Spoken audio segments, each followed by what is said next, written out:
சினிமாவில் முக்காவாசி வில்லன் வேஷமே போட்டு வில்லன் குணாசியம் தான் வருது போல இருக்கு திரு பிரகாஷ் ராஜுக்கு. மோதி எதிர்க்கிறேன்ற பேரில் தேவையில்லாத விஷயங்கள் எல்லாம் அனுபவமும் இல்லை, அரசியல் அனுபவமும் இல்லை. உங்களுக்கு தெரிஞ்சதெல்லாம் அது ஒன்று தான். ஏற்கனவே சொன்ன மாதிரி நிறைய வில்லன் வேஷம் போட்டு அதுதான் உங்களுக்கு வந்திருக்கு. சந்திராயன் விஷயம் வரும்பொழுது கூட அப்போ கூட மோடிஜி என்ன சொன்னார், என்னுடைய காலத்தில் இது நடந்திருக்கு, எனக்கு தனிப்பட்ட பெருமைன்னு அவர் சொல்லவே இல்லையே. அப்போ தேவையில்லாமல் திரு மோடி அவர்களை கிண்டல் பண்ணி ஒரு மீம்ஸ் போட்டார் பிரகாஷ் ராஜ். அதுக்கு எல்லாரும் ஒரு குட்டு வச்சாங்க, இதேமாரி எல்லாம் செய்யக்கூடாது அப்படின்ற மாதிரி. உங்களுக்கு டெஸ்ட் டியூப் பேபின்ற டேர்ம் சயின்டிஃபிக்கலி விஞ்ஞானபூர்வமாக அது தெரியுமான்றதே இப்போ சந்தேகமாக இருக்கு. நீங்க வெறும் சினிமா ஆக்டர் தான். இல்லை, அதே ஜூன் 4 அண்ணாமலை அவர்கள் சொல்லியிருக்காரு, துணை பிரதமர் வாய்ப்பு கிடைக்கும், அமைச்சரவையில் இடம் கிடைக்கும்னு சொல்லிட்டு தமிழ்நாட்டில் கனவு வந்துகிட்டு இருக்கீங்க, அந்த கனவு சுக்குநூறு ஆகணும் அப்படின்னு சொல்லியிருக்காரு. ஏங்க ஜெயிச்சா தானே இதெல்லாம். சேனல் 5 தமிழ் நேயர்களுக்கு வணக்கம். இன்றைய நேர்காணலில் நம்மோடு இணைந்திருப்பவர் துக்ளக் வாசகர் திருமதி ஆனந்தி லக்ஷ்மண் அவர்கள். வணக்கம் மேடம். வணக்கம். நம்ம சமீபத்தில் நடிகர் பிரகாஷ் ராஜ் சொல்லியிருந்தார், பிரதமர் மோடியை பார்த்து அவர் ஒரு டெஸ்ட் டியூப் பேபி அப்படின்ற மாதிரி விமர்சனம் வச்சுருந்தார். அதற்கு தமிழக பாஜக தலைவர் அண்ணாமலை கவுண்டராக என்ன சொல்லியிருக்காரு பார்த்தீங்கன்னா, அவருக்கு பாஜகவை பற்றியும் பிரதமர் மோடியை பற்றி பேசுவதற்கும் எந்த ஒரு அரசியல் அனுபவமும் இல்லை அப்படின்னு இவர் விமர்சனம் வச்சுருக்காரு. என்ன ஒரே கருத்து மோதல்களாகவே இருக்குது, என்ன காரணம்? ரொம்ப நாளாக நீங்கள் பார்த்தீங்கன்னா இப்போ சமீப காலத்தில் ஒரு அரசியலில் ஒரு மாற்றத்தையே நம்ம பார்க்குறோம்.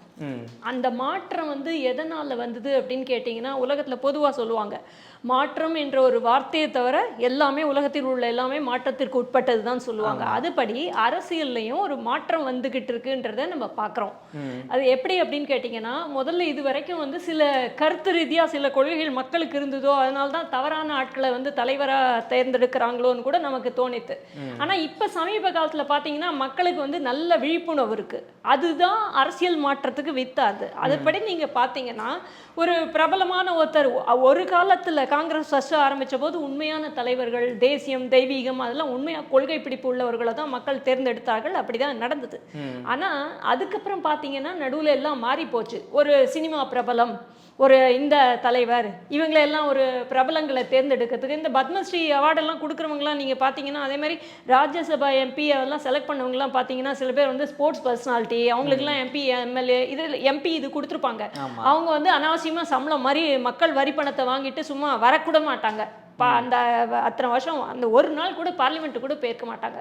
அதெல்லாம் போய் இப்போ மக்களுக்கு ஒரு திருத்தம் வந்திருக்கு. அதே மாதிரி திரு பிரகாஷ் ராஜ் அவர் பார்த்தீங்கன்னா, அவர் ஒரு திரைத்துறையில் இருக்கிறவர். திரைத்துறையில் இருக்கிறவர். இப்போ தான் நான் உங்களுக்கு சொன்னேன், மக்களுக்கு முன் மாதிரி சொல்லி ஏமாற்ற முடியாதுன்னு. இதில் அங்கே எனக்கு ஒரு விஷயம் ஞாபகத்துக்கு கூட வருது. அதாவது முதல்லேருந்து இவர் என்ன செஞ்சுட்டு இருக்காருன்னு கேட்டால், மோதியை எதிர்க்கணும்ன்ற ஒரே ஒரு குறிக்கோளை தான் அவர் வச்சிருக்காரு முதல்லேருந்து. வேற எப்போ வாயத்திருந்தாலும் அது ஒன்று தான் தெரியும் போல் இருக்கு. இப்போ ராமாயணத்தில் ஒரு காட்சி வரும், சீதையை கொண்டு போய் இதில் அசோகவனத்தில் சிறை வச்ச உடனே அவங்கள எப்படியெல்லாம் கன்வின்ஸ் பண்ணலாம்னு சொல்லும்போது, ராவணன் என்ன செய்வானோ, ஒரு நாள் ராமர் மாதிரியே வேஷத்தில் கூட வருவானோ, அந்த சீதை அம்மா கன்வின்ஸ் பண்ணணும் அப்படின்றதுக்கோசரம். உங்களுக்கு மீதி கதை தெரியும். ஆனால் அப்படி ராமர் வேஷம் போட்ட உடனே அவனால் தப்பாக கூட நடந்துக்க முடியலையாம். அது மாதிரி சொல்றாங்க. இது வால்மீகி ராமாயணத்தில் வர்ணிக்கிறாங்க. அதே மாதிரி சினிமாவில் முக்காவாசி வில்லன் வேஷமே போட்டு வில்லன் குணாசியம் தான் வருது போல இருக்கு திரு பிரகாஷ் ராஜுக்கு.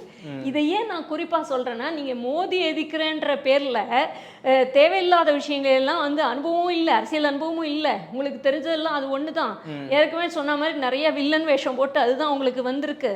முன்னாடி நீங்கள் பார்த்தீங்கன்னா, உலகமே பெருமைப்பட்ட சந்திராயன் விஷயம் வரும்பொழுது கூட அப்போ கூட மோடிஜி என்ன சொன்னார், என்னுடைய காலத்தில் இது நடந்திருக்கு, எனக்கு தனிப்பட்ட பெருமைன்னு அவர் சொல்லவே இல்லையே. அத்தனை விஞ்ஞானிகள் அவ்வளவு அதுக்கு போராடினவங்க, அதுக்கு இது பண்ணவங்களுக்கு தான் அவர் பாராட்டு சொன்னார். அப்போ தேவையில்லாமல் திரு மோடி அவர்களை கிண்டல் பண்ணி ஒரு மீம்ஸ் போட்டார் பிரகாஷ் ராஜ். அதுக்கு எல்லாரும் ஒரு குட்டு வச்சாங்க, இதேமாரி எல்லாம் செய்யக்கூடாது அப்படின்ற மாதிரி. அப்போ கூட அவர் மாறவே இல்லை. அதே மாதிரி பிரதமர் மோடி பரமாத்மான்னு சொன்னார்ல, அந்த ஒரு ரீசனுக்காக தான் இதை கொண்டு கமெண்ட் வைக்கிறாரு. அதான் நான் சொன்னேன், உங்களுக்கு டெஸ்ட் டியூப் பேபின்னு நீங்கள் சொல்ல வேண்டிய அவசியமே இல்லை. முதல்ல உங்களுக்கு டெஸ்ட் டியூப் பேபின்ற டேர்ம் சயின்டிஃபிக்கலி விஞ்ஞானபூர்வமாக அது தெரியுமான்றதே இப்போ சந்தேகமாக இருக்குது. நீங்கள் வெறும் சினிமா ஆக்டர் தான். சினிமாவில் வந்து இப்போ தான் உங்களுக்கு ராமாயணம் கதையை எதுக்கு நான் சொன்னேன். சினிமாவில் நீங்கள் வில்லன் நடந்தீங்கன்னா அப்போ உண்மையான வாழ்க்கையில் நீங்கள் வில்லனா அப்படி சொல்லிட முடியுமா? ஆனால் அந்த குணாசியங்கள் உங்களுக்கு வந்திருக்குன்றனால இப்படி பேசினாதான் நமக்கு மக்கள்கிட்ட ஒரு கவர்ச்சி இருக்கும் போல இருக்குன்னு அதே மாதிரி அவர் பேசுகிறாரு. ஆனால் அது தேவையில்லாமல் அந்த லங்கேஷ் இந்த இவர்ன்றவர் ஒரு கொலை ஒன்று வந்து நடந்தது. அது கர்நாடகாவில் அந்த காங்கிரஸ் ஆட்சியில் இருக்கும் பொழுது தான் வந்து லங்கேஷ் கௌரி நினைக்கிறேன் அவர் பேர், கௌரி லங்கேஷ், அவருடைய கொலை நடந்தது. அந்த கொலை வந்து இன்னும் கூட 17 பேர் விசாரணையில் இருக்குது. அது இன்னும் கூட விசாரிச்சாங்க. 17 பேரை வந்து இது பண்ணினாங்க, கைது பண்ணாங்க. நிலுவையில் இருக்குது. அது ஒரு நிலுவையில் இருக்கிற வழக்கை பற்றி வந்து ஒருத்தர் பேசலாமா? அது வந்து ஜனநாயக நாட்டில் அப்படி நமக்கு யாருக்குமே அப்படி உரிமை கிடையாது. அது இன்னும் கோர்ட்டில்லாம் இருக்குது. அப்படியே இருந்தாலும் அதை பற்றி சொல்கிறதுனா கூட நீங்கள் வந்து காங்கிரஸ் தானே ஆட்சியில் இருந்தது, அவங்க தானே அதை வந்து முயற்சி எடுத்து கண்டுபிடிச்சிருக்கணும். அப்போனா நீங்கள் வந்து என்ன பேசுகிறோன்னே தெரியாமல் பேசுகிறது. அதே மாதிரி ஒரு லூஸ் டாக்குன்னு ஒரு வார்த்தை சொல்லுவாங்க. அதே மாதிரி ஒரு சொன்ன வார்த்தை தான் வந்து இந்த மாதிரி வந்து டெஸ்ட் டியூப் பேபி. அதுக்கு தான் சொன்னேன், டெஸ்ட் டியூப் பேபின்ற வார்த்தைக்கு முதல்ல உங்களுக்கு அர்த்தம் தெரியுமான்னு நான் கேட்க வேண்டியிருக்கு. பொதுவாக பார்த்தீங்கன்னா அதனால தான் திரு அண்ணாமலை கூட சொல்லியிருக்காரு. 19 தேர்தலில் வந்து என்ன பண்ணார், சென்ட்ரல் இது பெங்களூர் சென்ட்ரலில் வந்து தேர்தலில் வந்து டெபாசிட் கூட வரல. அப்போவாது தெரிஞ்சிருக்கலாமே, அப்போவாது கொஞ்சம் அறிவு கண்ணை திறந்து வச்சிருக்கலாமே. என்ன பண்ணுறது, பாவமாக இருக்குது. இதேமாரி நிறைய பேர் இப்போ சமீப காலத்தில் வந்திருக்காங்க. வாய்க்கு வந்ததெல்லாம் பேசுறதுன்று அவங்க சொல்கிறது அவங்களே பின்னாடி மாற்றி பேசுகிற மாதிரி ஆயிடுது. பாவம், ரொம்ப பரிதாபப்படுறாங்க. சார் இப்போ ரீசெண்டாக பார்த்தீங்கன்னா மேடம், இப்போ பாஜக தலைவர் அண்ணாமலை பேசியிருந்தாங்க. ப்ரெஸ் மீட்டை சொல்லும்போது என்ன சொல்கிறாருன்னா, ஜெயலலிதா அம்மையார் வந்து இந்துத்துவாவினுடைய ஒரு சிறப்பான தலைவர் அப்படின்னு சொல்லிட்டு அது சம்மந்தமாக விவாதிக்கணும், இந்துத்துவா பற்றி விவாதிக்கணும்னா அதிமுகவோட விவாதம் பண்ண தயாராக இருக்கேன்னு சொல்லி அண்ணாமலை அவர்கள் சொல்லியிருக்காரு. ஏன் அவர் சொன்னான்றதுக்கு அவர் வந்து பல்வேறு காரணங்கள் சொல்லியிருக்காரு. இப்ப நான் வந்து வெறுமை அப்படியே போற போக்கில் வந்து இவர் வந்து எனக்கு தெரிஞ்ச ஒரு இவரை பற்றி எனக்கு எதுவும் தெரியாமே இருக்கும். நான் முதல் தடவை தான் உங்களை பார்க்குறேன் வச்சுப்போம். அப்போ வந்து உங்களை பற்றி இஷ்டத்துக்கு நான் சொல்லிட முடியுமா? அதேமாரி அண்ணாமலை அவர்கள் வந்து ஒரு காலத்தில் வந்து நீங்கள் பார்த்தீங்கன்னா போன வருஷம்னு நினைக்கிறேன் ஒரு 20,000 புத்தகங்களை நான் படிச்சிருக்கேன் அப்படின்னு சொல்லும்போது இவங்க கிண்டல் பண்ணாங்க, ஒரு மனுஷன் 20,000 புத்தகங்களை படிக்க முடியுமான்னு. ஆனால் இன்னைக்கு ப்ரெஸ் மீட்டில் பார்த்தீங்கன்னா சிலதுக்கு ரெஃபரன்ஸ் அவர் ஃபோனில் வச்சுருந்தார். நானும் கூட பார்த்தேன் அந்த வீடியோவை. ஆனால் முக்கால்வாசி கேள்விகளுக்கு சரளமாக அப்படியே வாயில் ஃபிங்கர் டிப்ஸ்லன்னு சொல்லுவாங்க, விரல் நுனியில் இத்தனை வருஷம் இது நடந்ததுன்னு அதே மாதிரி கரெக்டாக சொல்கிறார் தகவல். அது மாதிரி அவர் சொல்கிறது வந்து நீங்கள் போய் எங்கே வேணால் செக் பண்ணிக்கோங்க. அவர் ஆதாரப்பூர்வ தான் சொல்றார். ஏன் அப்படி சொல்றாருன்னும் போது அவர் என்ன சொல்றார், ஜெயலலிதா அம்மா இருந்த போது வரிசையா இப்ப நான் சொன்னாலும் அதுதான் அதுல தான் இருக்கு.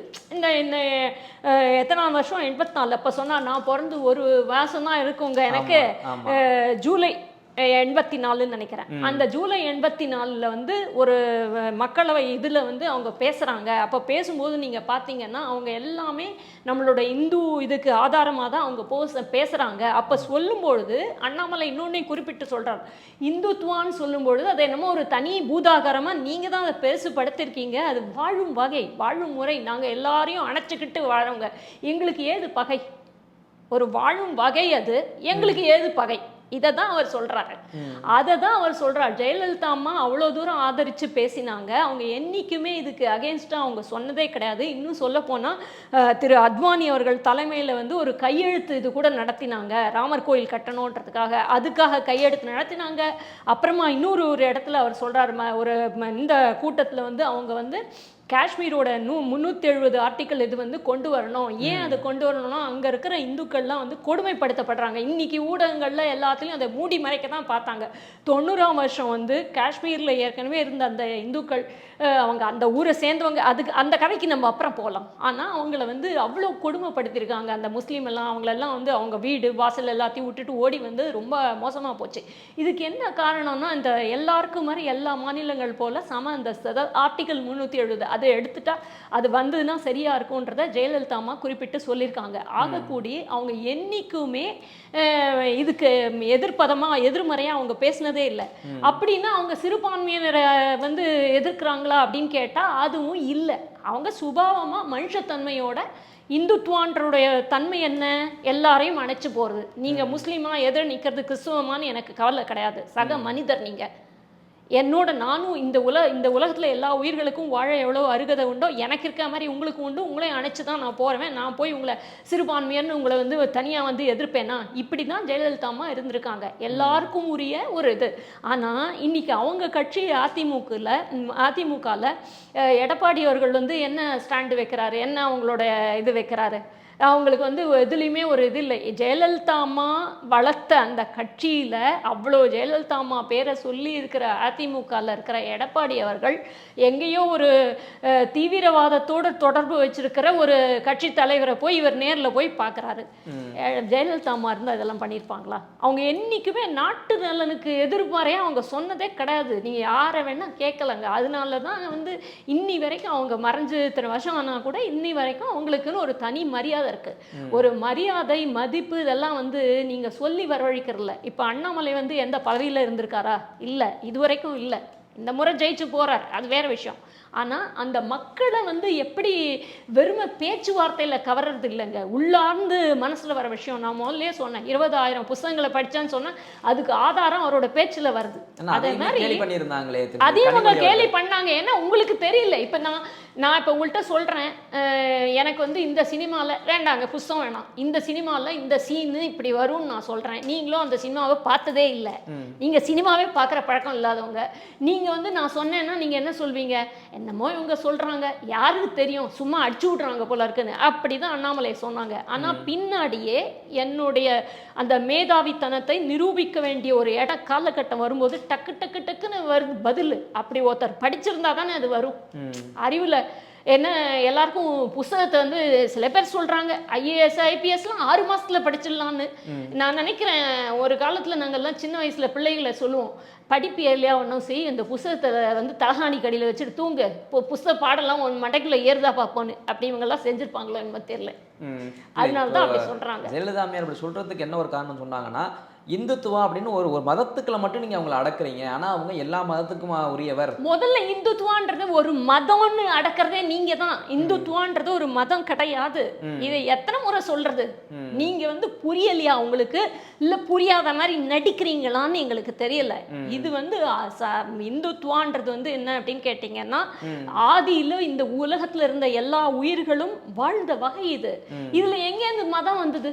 நீங்க தான் கொண்டு வந்து அதை இந்து மதத்துக்குள்ள அடைச்சு அப்பனா இந்து மதத்தை சேர்ந்தவங்க மீதி பிற மதங்களை எதிர்க்கிறாங்கன்னு ஒரு வாதத்தையே முன் வைக்கிறீங்க. அதுவே தவறு. உங்களோட அடிப்படை புரிதலே ஏன் தவறுன்னா, இந்துத்துவான்றது வாழும் வகை. நீங்க நினைக்கிற மாதிரி அது இந்து மதம் கிடையாது. மதம் என்ற மதம் உங்களுக்கு தான் பிடிச்சிருக்கு. இல்ல அவங்க அதை சொல்லிட்டு என்ன சொல்றாங்கன்னா, இப்படி நீங்க அதுக்கு அந்த மதத்துக்கே கொண்டு போனீங்கன்னா மற்ற மதத்தின ஒரு இது வந்துடும்ல. சோ இவங்க அவசியம் அப்படி இருக்க வேண்டிய அவசியமே இல்லை. நான் முதல்ல சொல்லிட்டேன், ஏன் அப்படி ஒரு விஷயமே இல்லைங்க அப்படின்னு நான் சொல்லும்போது, இல்ல நான் வந்து நேற்று ராத்திரி ஒரு கனவு கண்டேங்க, அந்த கனவுல ஒரு யானை வந்து எனக்கு ஒரு பெரிய பதவின்ற ஒரு கிரீடத்தை வச்சுது. இன்னைக்கு காலையில எழுந்து இந்த கிரீடம் எங்க இல்ல இருந்ததுன்னு வீட்டுல இருக்கிறவங்க எல்லாரையும் நான் போட்டு பிடிச்சி உலுக்கினேன்னா என்ன ஆகும்? பைத்தியம் தான் என்ன சொல்லுவாங்க.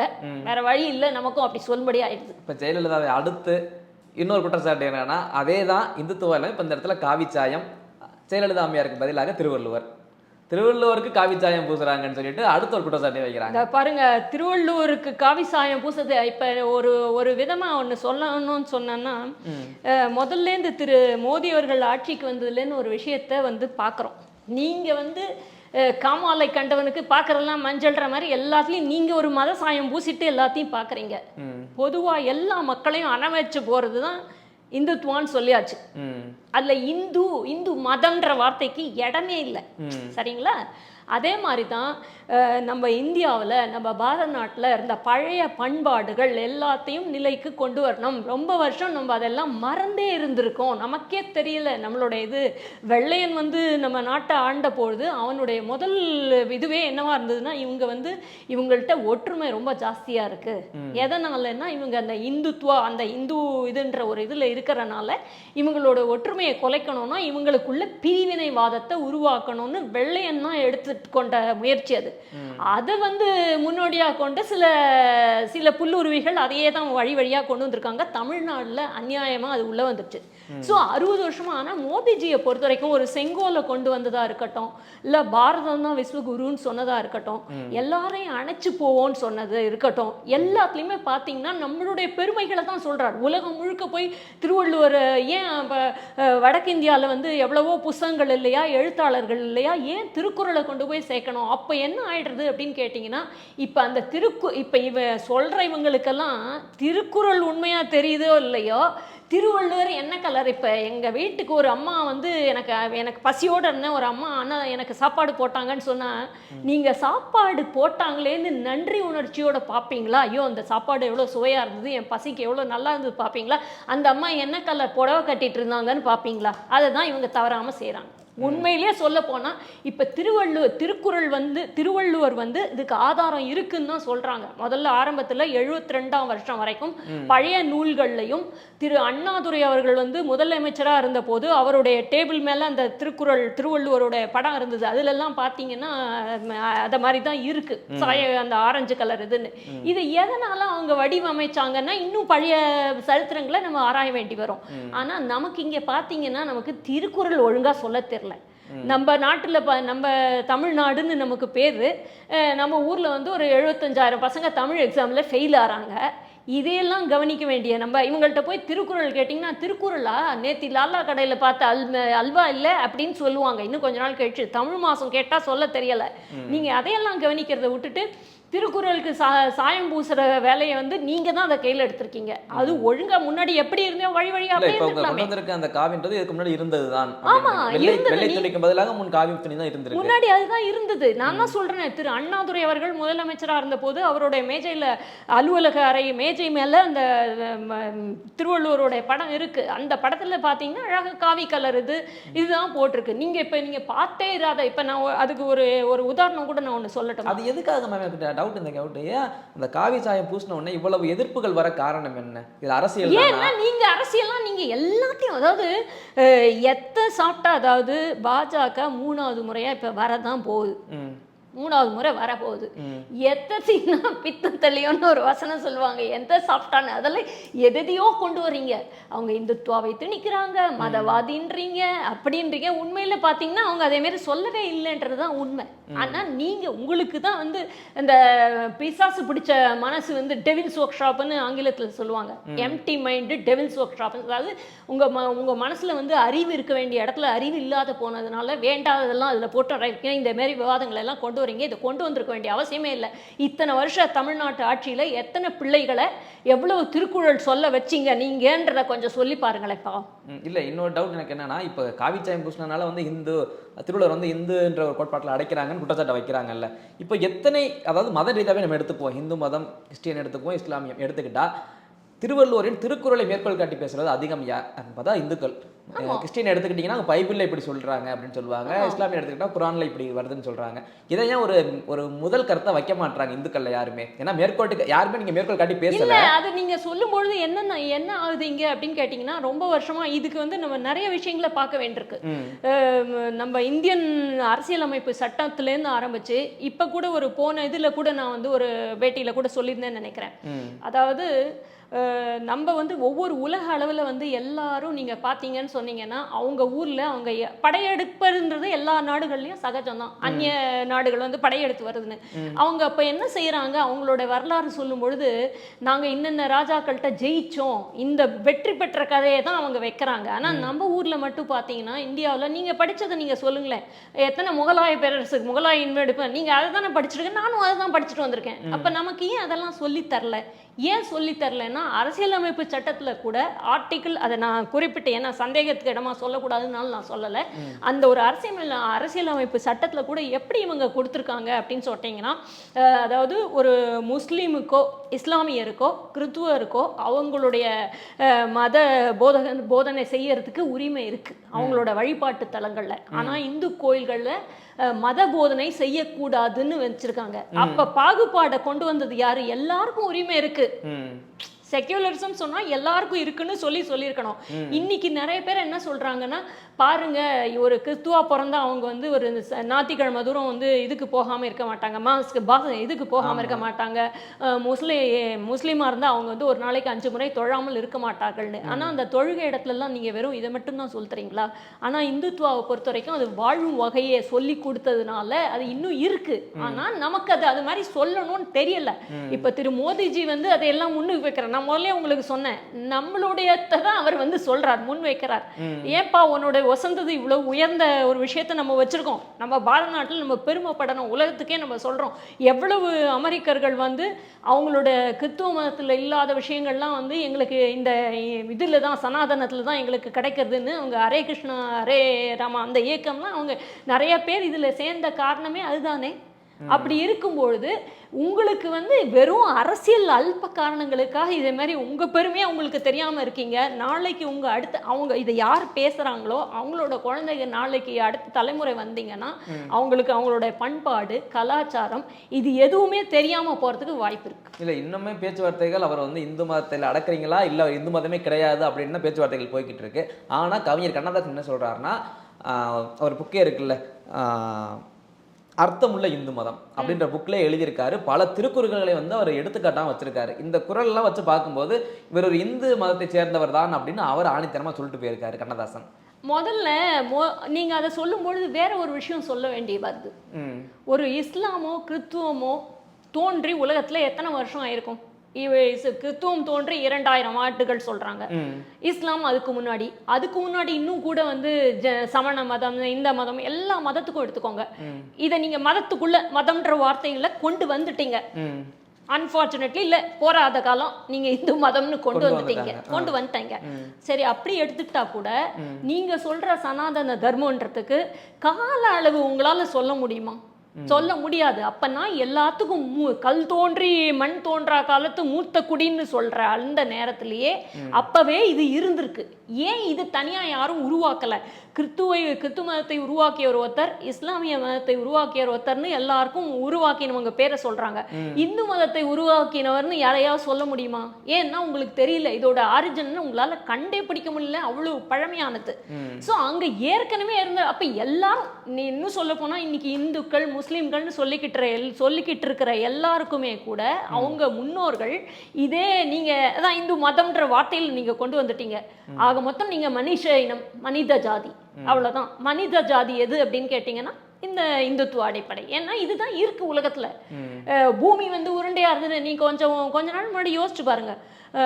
இவர் வந்து கண்டுபிடிச்சிருக்காரு, பூமி வந்து புவியீர்ப்பு விசையை பற்றி கண்டுபிடிச்சிருக்கா. அது வந்து எங்கேயோ 1600 இதில் புவியீர்ப்பு விசையை பற்றி ஐன்ஸ்டைன் கண்டுபிடிச்ச சொல்கிறாங்க. ஆனால் நம்ம முன்னோர்கள் நம்மளுடைய அஸ்ட்ராலஜி வானவியல் இதற்கெல்லாம் வந்து முன்னவே வந்து எல்லாத்துக்கும் சொல்லியிருக்காங்க. அதில் ஏற்கனவே அவங்க கண்டுபிடிச்சிட்டாங்க. இந்த கட்டிடக்கலை, இப்போ ராஜராஜ சோழன் கட்டிடக்கலை வந்து உலகமே இப்போ வேர்க்கிறது. சிமெண்ட் இல்லை, பேஸ்ட் இல்லை, ஒன்றும் இல்லை. எப்படிடா இவ்வளோ உயர கட்டிடத்தை, அவ்வளோ ஏன் அடித்தளம் இல்லை, எப்படி இந்த மாதிரி எல்லாம் கட்டினாங்கன்னா அப்போ அவ்வளோ விஞ்ஞானத்தில் எல்லாத்துலேயும் அவங்க வந்து அவ்வளோ வளர்ந்துருக்காங்க. அப்போ அந்த வளர்ச்சி கூட ஜஸ்ட் ஒரு வருஷம் 2 வருஷத்துலேயே வளர்ந்துருப்பாங்க. அவ்வளோ வருஷம் முன்னாடி இருந்தது. இயற்கையாக இருக்கிற ஒரு விஷயத்தோடு நீங்கள் போய் போட்டி போட முடியுமா? ஒரு மரம் வந்து அவ்வளோ உயரத்துக்கு வளர்ந்து நிற்கலாம், அவ்வளோ ஸ்ட்ராங்காக நிற்கலாம், அதை வந்து ஒரு யானை வந்து உழுக்கலாம். உங்களையும் என்னையும் ஒரு யானை உழுக்கினா என்ன ஆகும்னு நீங்கள் சொல்லுங்கள். அதனால ஆதி வேர் இல்லாத அடிப்படையான ஒரு சனாதன தர்மம் இது வந்து மதமே கிடையாது.